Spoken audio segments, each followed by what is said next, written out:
Stroke ओळखण्यासाठी आपल्याला त्याची लक्षणं माहीत असणं गरजेचं आहे. तसं बघायला गेलं तर लक्षणांची यादी खूप मोठी आहे, पण अत्यंत महत्त्वाची जी लक्षणं आहेत ती आपल्याला जाणून घेणं गरजेचं आहे. त्यासाठी फास्ट नावाची एक नियमावली आहे किंवा फास्ट प्रोटोकॉल असं त्याला म्हणलं जातं. तर एफ म्हणजे काय? फास्टमधला एफ फॉर फेस म्हणजे चेहरा, ए म्हणजे आर्म किंवा हात, एस फॉर स्पीच म्हणजे बोलणे आणि टी फॉर टाइम म्हणजे वेळ. तर आपण सुरुवातीला काय पाहायचं असतं? फेस म्हणजे चेहरा, चेहरा कुठल्याही एका बाजूला झुकलेला आहे का? आर्म म्हणजे हातांची हालचाल, म्हणजे दोन्ही हातांची हालचाल ही एकसारखीच होती आहे का? का त्याच्यामध्ये कुठेही एखाद्या साईडचा हात जो आहे तो कमकुवत आहे, हे बघणं गरजेचं आहे. एस म्हणजे स्पीच, म्हणजे बोलण्यामध्ये काही अडथळा येतोय का? आणि सगळ्यात जे महत्त्वाचं आहे ते लास्ट म्हणजे T T T is time, time is brain असं म्हणलं जातं.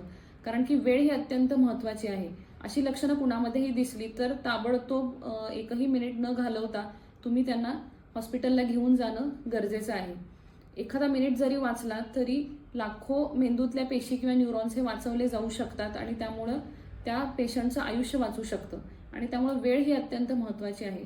त्यामुळे फास्ट ही नियमावली लक्षात ठेवा आणि स्ट्रोकवरती तातडीने उपचार करणं गरजेचं आहे, हे लक्षात ठेवा. थँक्यू.